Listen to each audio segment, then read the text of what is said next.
paradigms to different philosophical, do I just click continue here? Yeah, okay. To different philosophical principles. And oh, somehow I can't move to the next slide. Is it just my computer? Okay.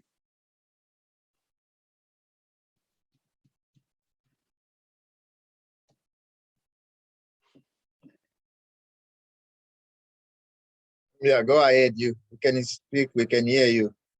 Yeah, for some reason, I can't move to the next slide. You can hear that click. Yeah, well, I know. Okay. But just go ahead, my friend. Okay, there we go. Maybe I was touching the wrong one.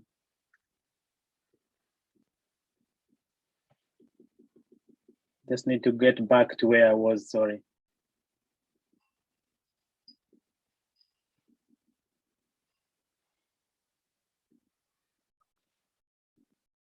Okay, sorry about that.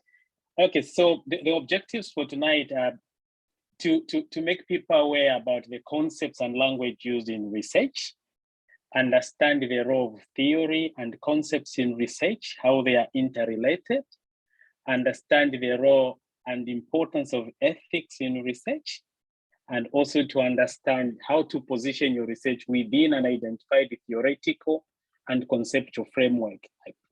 All these are underpinned by the philosophical research position that you have taken.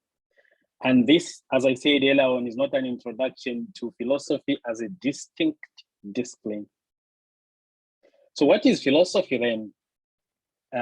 The Oxford Dictionary defines it as the study of the fundamental nature of knowledge, reality, and existence.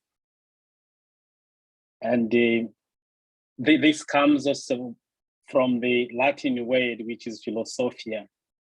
Philo, as the Greeks define it, means friend of or lover of. Sophia is wisdom. So philosophy basically is the love for wisdom or love for knowledge. So what is philosophy as it pertains to research then? These are the beliefs and assumptions on how data on a phenomenon of interest should be collected and analyzed and used. So it therefore dictates, once you've chosen your philosophical stance, it guides you how you're going to collect the data and how you're going to analyze this data, and ultimately how you're going to interpret it. So these assumptions inform how reality is perceived and subsequently how knowledge is created. So we'll see later on that reality is viewed differently depending on your philosophical stance. So therefore, what is philosophy? So from the research perspective, this is your world view. This is how you as the researcher views the world. Which prism do you use? Some philosophers, some researchers look at the world as a single reality, and others look at it in different prisms. So it's reality has got different multiple realities. There isn't one single reality. So we'll see about that soon and distinguish between the two different types of researchers and how that informs and affects their choice of methodology and so on and so forth. So the basic philosophical underpinnings are ontology, epistemology, methodology. There is also axiology, which I haven't included here, just for simplicity's sake. And so I'll go through the basic definitions of these three, and then we'll move on gently into how they are interrelated. So ontology is the position of being. I think there is a typing error there. Ontology is the position of being. So two basic extreme theories are identified. One is objectivism, or objectivist, and some books or some literature call this realism. So it's the same thing. When you find a book talking about realism or objectivism, it's the same thing. And constructivism. So these are like the polar opposites. So you've got the objectivist ontology and the constructivist ontology, but in between there is an array of all types of ontologies.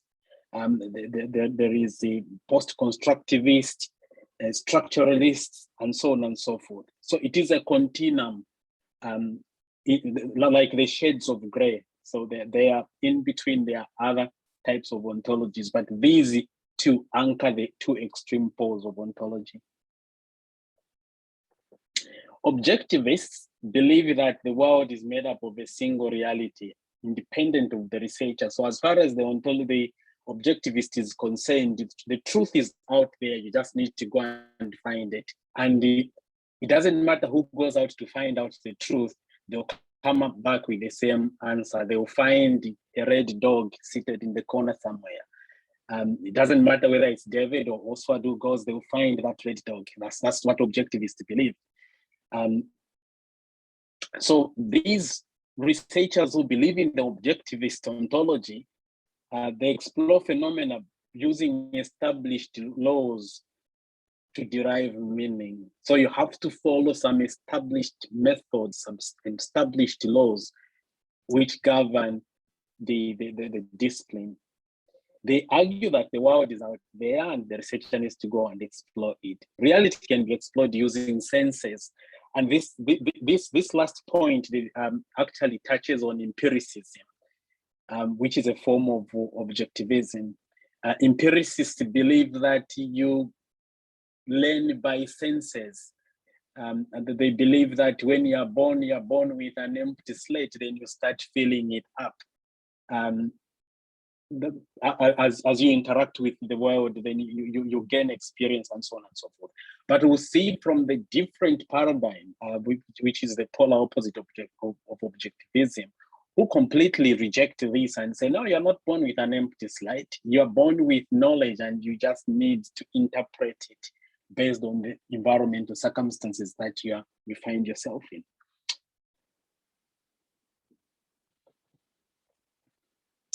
So with objectivism, objectivist ontology, theory is used to generate hypotheses. So you start with a theory, and from the theory, you generate an hypothesis which needs to be tested. And this hypothesis can either be proven or rejected. So the gathering of facts and the data would be governed by certain laws that would be accepted by the theories that you have espoused or that you wish to test. Therefore, objectivist ontology is deductive in nature. And sometimes it can be inductive, because sometimes from a theory, you can generate another theory that becomes inductive. But if you are just proving the theories that already exist, that is deductive, because you are making deductions out of what is already known. So on the polar opposite of objectivist ontologies, constructivism or subjectivism. Constructivists believe that the world is constructed by exploring phenomena of interest, not that you are born with an empty slate. Therefore, they posit that researchers give meaning to reality by interpreting phenomena presented in their surroundings.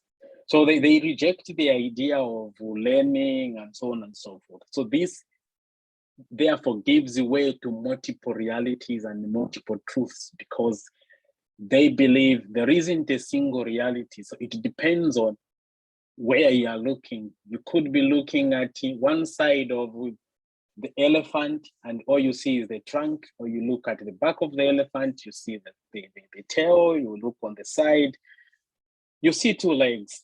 If the other two legs are superimposed on each other, and so on and so forth. So that's what the subjectivists believe. The other underpinning philosophical stance is epistemology, and because ontology and epistemology, they go hand in hand. And whereas ontology is the nature of being, epistemology is the nature of knowledge. And this is concerned with how knowledge is perceived and generated. And therefore, it informs the researchers about how they come to know what they know. How do you know what you know? This is a fundamental question that every researcher should ask themselves before they position their ontology and epistemology or their philosophical position in their research. Again, the two extremes exist, these positivism and interpretivism. We'll see later on how the two relate and how there are gaps in between them. Again, these are the two polar opposites. In between, there are all sorts of other theories in between. For instance, there is a critical realism in between positivism and interpretivism. There is also post-positivist, for instance, and so on and so forth. There are loads of them.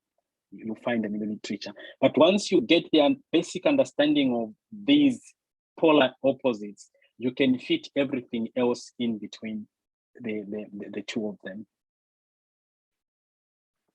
So positivists posit that only observable phenomena through senses of perception is factual and credible. So as far as the positivists are concerned, if you cannot see something, then it probably you cannot prove it, for instance.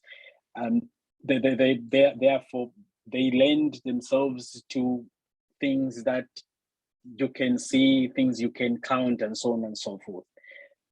And therefore, they have established methods that they use to follow, to interpret, acquire, and share the knowledge. These methods are replicable, and as far as the positivist is concerned, if you cannot replicate the steps that were taken by another researcher, then there is a problem with the data collection or the methods or everything else. Or it could be your research is faulty, but this is a position that is rejected by the subjectivists and the interpretivists, and we'll see later on as we go on. So we can see from there that positivism seems to marry nicely with the other ontology, with the objectivist ontology. Whereas interpretivists stand on the other extreme end, and these embrace the world as subjective, and the interpretation depends on the human mind. It's different from individual to individual. So they believe that reality can be constructed and it's not a fixed one. Therefore, there are multiple truths out there, multiple realities. Interpretivists further argue that deeper meaning can never be achieved by observation, but rather by interaction. Therefore, they reject the objectivist ontology. So you can see that interpretivists, they subscribe to the constructivist ontology. So we have established from this basic foundation here that the objectivist ontology goes with the positivist epistemology, and the constructivist ontology goes with the interpretivist epistemology. So those are the basic foundations of philosophy of research. So why bother with all this? The main reason why we bother is because research philosophy dictates the methodology adopted. So you have first to identify your research philosophy before you actually define which methods you are going to use. You don't study from the methods, then go backwards to establish your philosophy. Methodology, on the other hand, is simply the overarching strategy and rationale for the research design. But before you reach to the methodology end, you should have established your philosophical stance. And once you've done that, then you choose your methodology, which basically is the roadmap now to give you the directions of where you need to go, which methods you need to use, how you're going to collect the data. But all that would have been underpinned by the philosophical stance that you have taken as a researcher.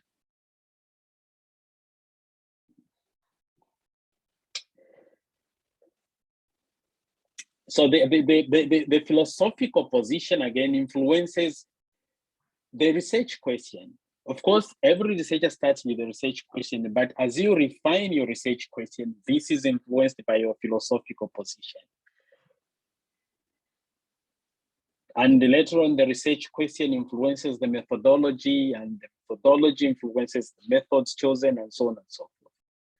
Therefore, as a researcher, you need to resolve your philosophical stance before embarking on research, not the other way around. So you should not start researching and then walk backwards to go and find your philosophical stance. That wouldn't be wise, because what every one of us do is before you go, you look on the map to see where you are going, and then you know where you are going, and then you first maybe acquaint yourself with the bigger roads, then you go to the smaller roads, and so on and so forth. So that it's the same with research. You have to start with your philosophical stance, then from there you choose your methodology and then methods, and so on and so forth. So this is the basic flow diagram of how they are related. So you start with the ontology. You choose your ontology. Are you a positivist or are you a constructivist? And then from there, you choose your epistemology, and then methodology and methods. I think I touched on this one earlier on, that objectivist ontology assumes a positivist epistemology and leans towards quantitative methods. Maybe that's the last part is an addition. And constructivist ontology assumes the interpretivist epistemology and leans towards qualitative research, because we can see now clearly that ontologists, the quantitative researchers believe in the fact that you can go out there and find out the truth. How many people are vaccinated?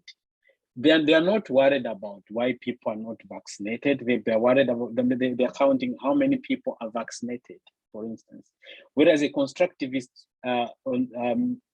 some qualitative researcher who is leaning towards constructivist ontology and interpretivism may be concerned about what are the concerns people have for not getting vaccinated. So you could actually have the same research question, but depending on your proclivity to philosophy of research, end up with two different paradigms of research, which is either quantitative or qualitative.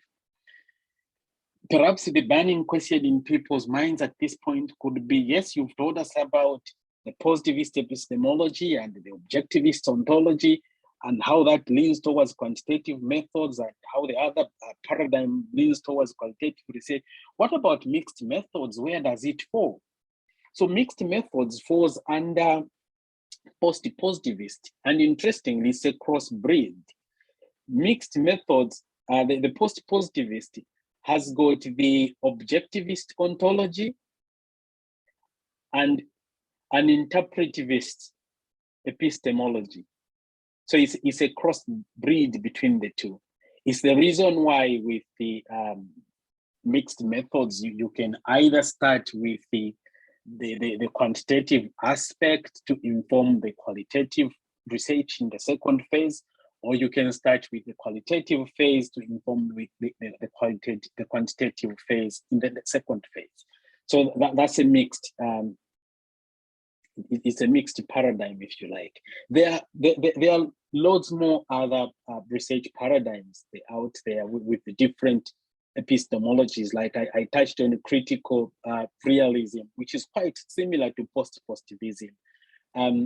There are also structural list ontology and so on and so forth. And the list is endless, but you have to understand that the underpinning principles for any one of them you come across would be underpinned by these ones we've covered here. The two extreme polar opposites on each one of them for ontology and epistemology. So if we know the basic definitions of what ontology is, epistemology is, and how they matter into research, obviously the next step is for us to understand the theories and concepts as they apply to research. Why does that matter? Because anybody who has done systematic literature review or simply literature review would agree with me that you identify a theory, and from a theory you come up with your research question. And unless you are a grounded theorist, you start from the bottom up. From the research question, you identify your concepts, and those concepts that you sort of combine in different combinations using different Boolean combinations to go and search out the literature.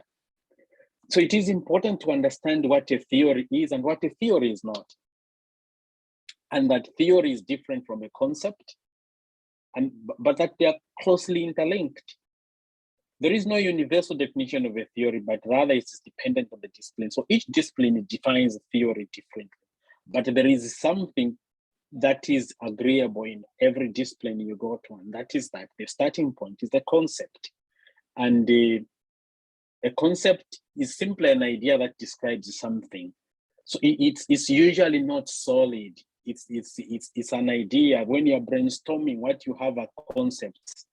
And later on, you can locate these concepts into some theoretical framework where they fall, or you can combine them itself to make a theory. Most disciplines have got established theories. Like physics has got the quantum theory. So from the quantum theory, you can break it down into concepts. What makes up quantum theory? You can break down the concepts. Economics has got established theories. For instance, the theory of the law of demand and supply, which is very well known to everybody. Now, again, you can break it down to concepts. Demand is a concept. Supply is a concept, but you combine them, they make a theory, and so on and so forth. So why does this matter again? So we'll look at it in the next page. Why it is important for us to understand what a theory is and what a concept is.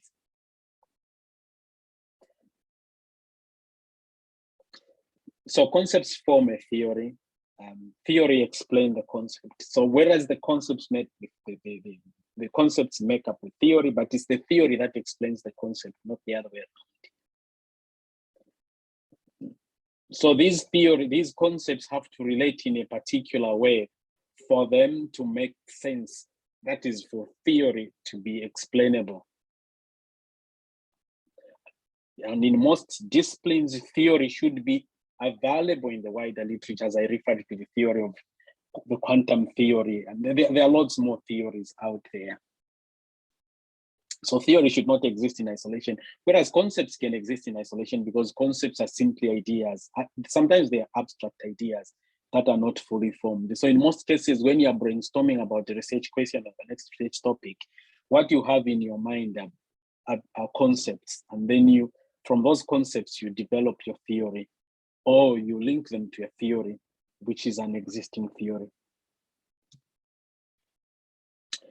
So why does theory matter? Again, as I mentioned earlier on, this matters because it's the theory that will help you to sort of visit the literature where you want to locate your research.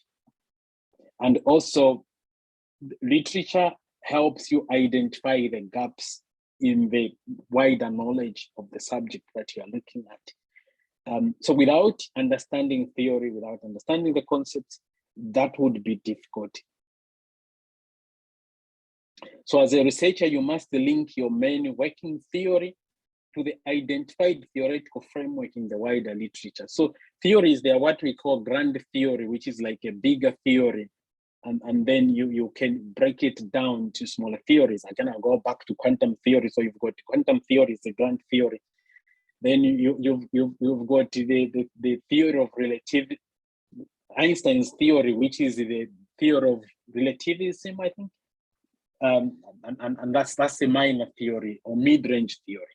And there are lots of disciplines like that which have got grand theories and the mid theory and lower range theory. So you have to understand where your research is located, and you have to make sure that it's properly located, and that would help you research appropriately. Without understanding the theory of where your research is located, I think your search strategy is going to be futile, and you're going to find that it will be difficult for you to locate your research or even your research question properly in a particular subject area of your area of interest.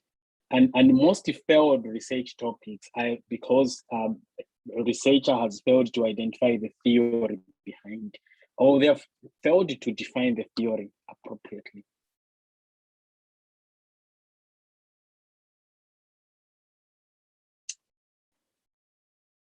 So inductive theory, basically that's the theory where research is you generate the theory as you research, e.g. in grounded theory. And this does not need to be tested, because inductive theory does not rely on other theories that have existed before it. Unlike deductive theory, in deductive theory, you've got your theories before you and you want to prove it. That is the quantum theory wrong or correct?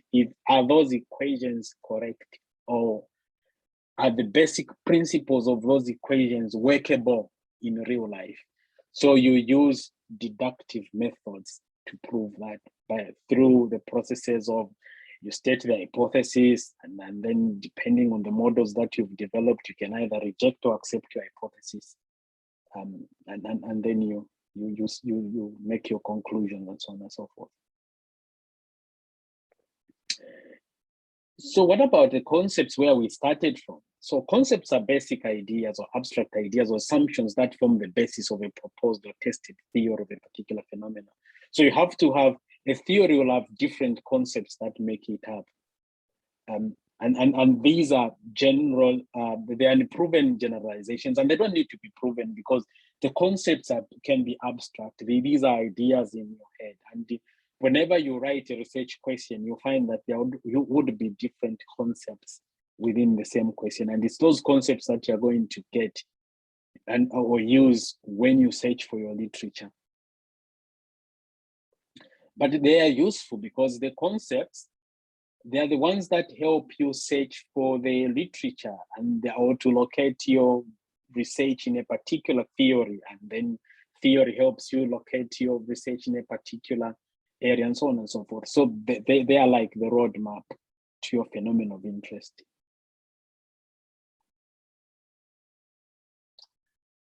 So consequently, a structure for arranging and supporting these abstract ideas is a conceptual framework. Concepts define the boundaries of the study and guide the researcher on literature and theories to review to build up their argument. So if you don't have your conceptual framework properly defined, or you don't have your concepts properly defined, you'll find that your search strategy is going to retain a lot of literature because your concepts are not properly refined. And this is something that can be tackled on in greater detail when looking at a complete separate presentation somebody can take up on systematic reviews. But this is just like a primer to that. So why do concepts matter? I think I've touched on this one. Concepts define the boundaries of the study. They guide the researcher on the key literature and theories to review to build up their argument. And they form the elements of the research question that the researcher poses and is interested in answering through research. In a deductive approach, concepts form the vital constituents of the theory to be tested by the researcher.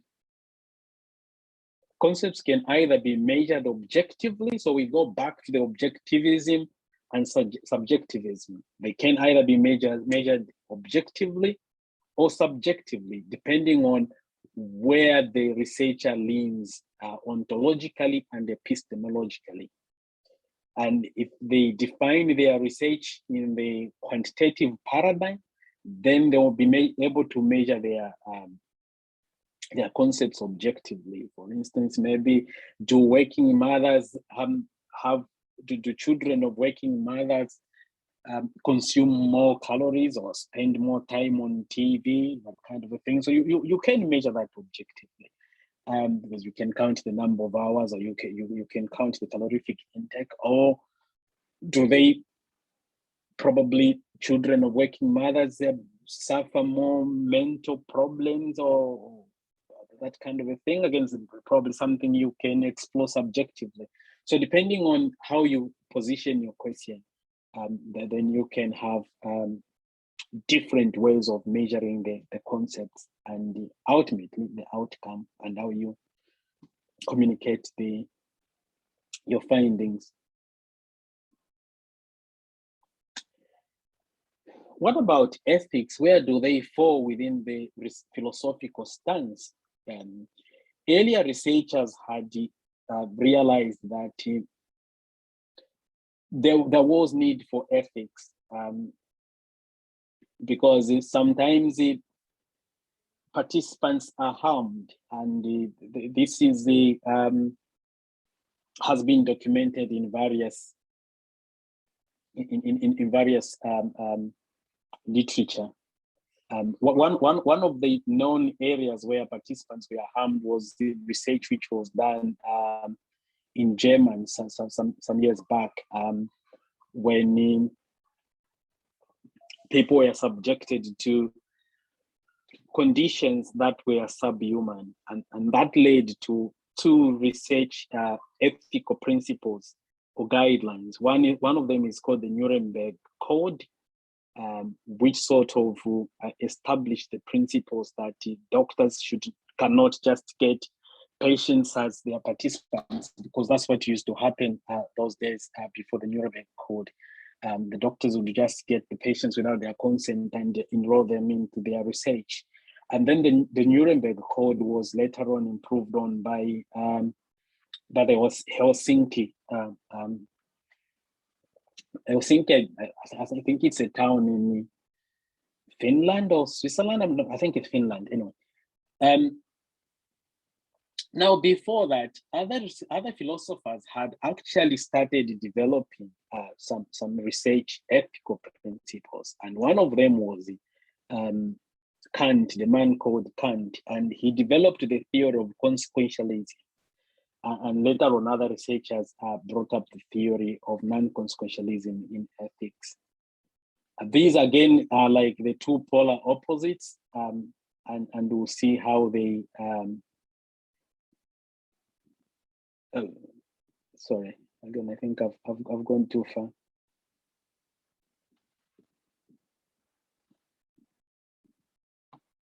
I've gone too far. Apologize. And it's my own laptop I'm using, not anybody's. So I should know best.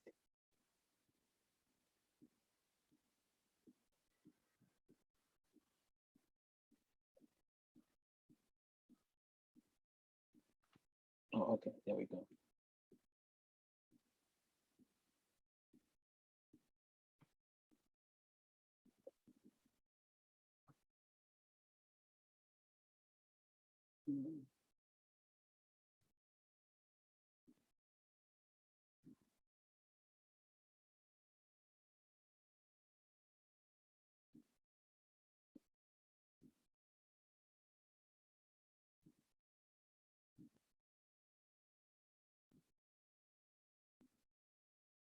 Okay, there we go.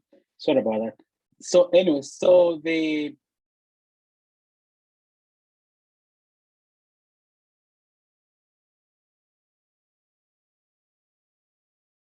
be getting it. I apologize once again.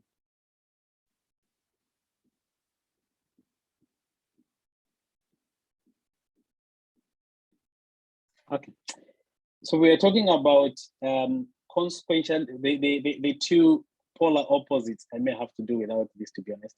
The two polar opposites. So there is the consequentialism and non-consequentialism.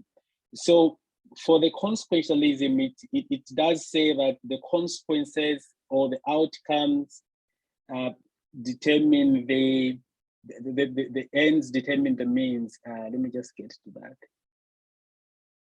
What is important is the result, not the feelings or perceptions of the participants. That is the consequentialism. So that adopts a utilitarian stance. The end justifies the means, the consequentialist approach. So what it means is that it does not matter if you harm a few people. If you're going to conduct research to save,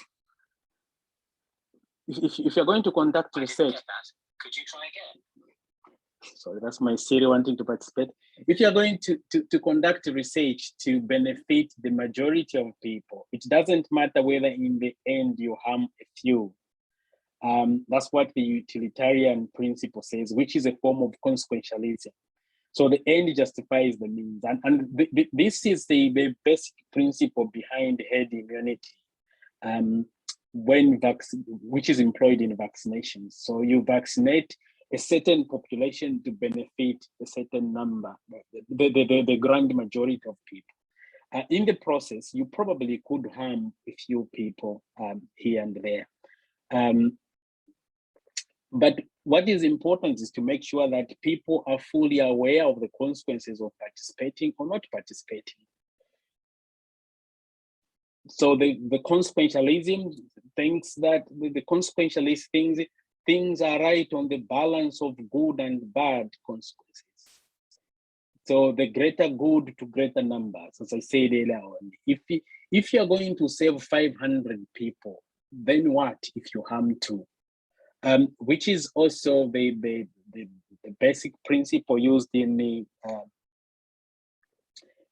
epidemiology when you talk about numbers needed to treat. When you calculate the numbers needed to treat, what basically you're calculating is for every 100 people, if your number needed to treat is 45, for every 100 people that you have going to treat, 45 people are going to benefit, they are going to be okay, whereas 55 are going to be harmed. And if the number needed to treat is higher than the positive result is higher than the negative result, then that treatment or intervention is justifiable, and so on and so forth.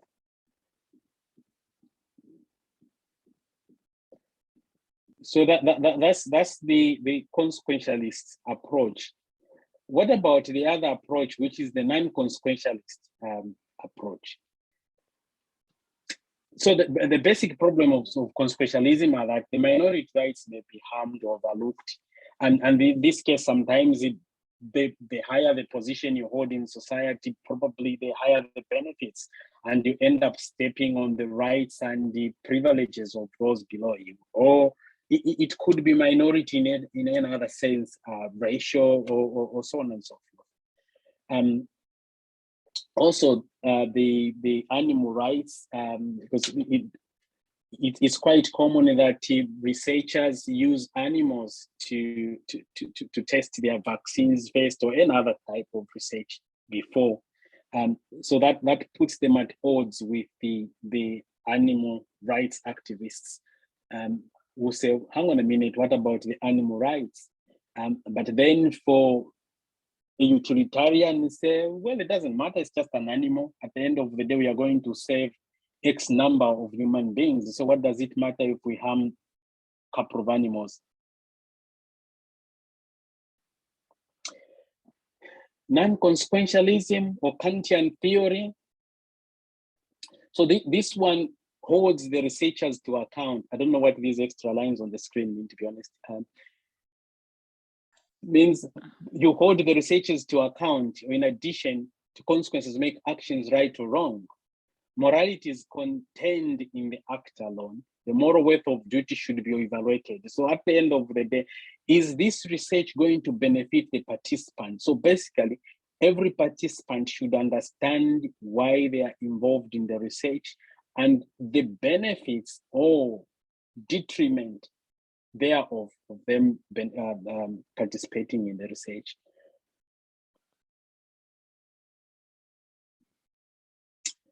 The basic problems of Kantian ethics is the conflicting obligations, confidentiality versus truthfulness, for instance, relationships, virtue and emotions have no moral worth, for instance.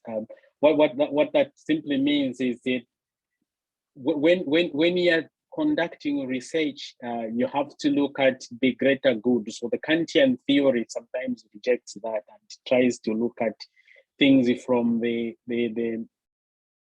for each participant, which is probably not always possible, and that is touching on the moral worth of the perspective of things. This is an area which most of us are familiar with, the biomedical ethics, and I'm not going to spend any amount of time on it. It talks about autonomy, justice, benevolence, and maleficence. I think most people who have done research have written about that. So that's the biomedical ethics. But when you look at it, they fall back into either the Kantian theory or the non-consequentialist approach. So why do ethics matter? The ethics matter for different reasons. Ethics influence what data is collected and how it is collected. Ethics also influence the research question and research paradigm that you're going to use. Ethics can affect your funding because if the funding people or the financiers are not comfortable with how you're going to collect the data, how you're going to use the data, and so on and so forth, they might pull out from your research and they may not fund you. The other thing I did not include there is that even when you want to publish your work, again, the publishers look at the ethical position, whether you had followed the ethics, if you had obtained ethics, and so on and so forth, and how ethics were obtained. Again, anybody who has written work from masters upwards, you find that some people have spent 2 years trying to resolve the ethical application, and that's not uncommon in certain disciplines. Especially if you're going to involve participants or you're going to work with the human samples, people spend a lot of time before the ethical guidelines of ethical application can be approved. So that's why ethics matter, because it determines if, for instance, you're going to use readily available data that is available in the public domain, then the ethical burden is much lower than somebody who's going to interview participants, because you're going to collect data from people which they haven't willingly put in the public domain, or they haven't consented to before you approached them to put in the public domain. And even then, they would bind you to certain agreements that, okay, I don't want my data to be put there, and so on and so forth. So by so doing, or by so following such approach, the ethical principles would guide how you collect your data, how you analyze your data, and how you ultimately communicate the findings of your research. So a researcher needs to resolve their ethical stance before embarking on research. So utilitarian versus Kantian ethics, these ethical principles can be at odds. And as I touched on earlier, if you consider vaccination of young women against cervical cancer, for instance, where herd immunity is required, because cervical cancer is caused by the HPV virus. And if you're going to vaccinate a certain number of young women, then you're probably going to cut the chain of transmission of the HPV virus in the population. So the Kantian and Utilitarian ethics would approach the idea differently, see below. Whereas the moral principle there is quite clear, but we'll see how the two of them would approach them differently. The utilitarian would say, well, the end justifies the means. We are going to, after all, we are going to save X number of women in the population. It does not matter, therefore, if you coerce them into the program, or even if you don't inform them.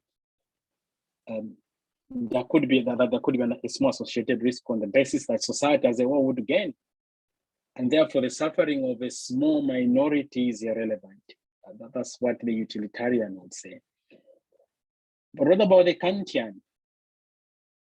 They would argue that to coerce and lie to a vulnerable individual is of itself a wrongful act and could not therefore be morally justifiable, regardless of the outcome.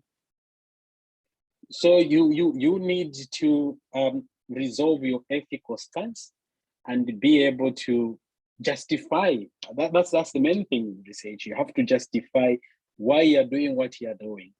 So whether you're a Kantian or utilitarian, you have to justify where you stand and why you're doing what you're doing.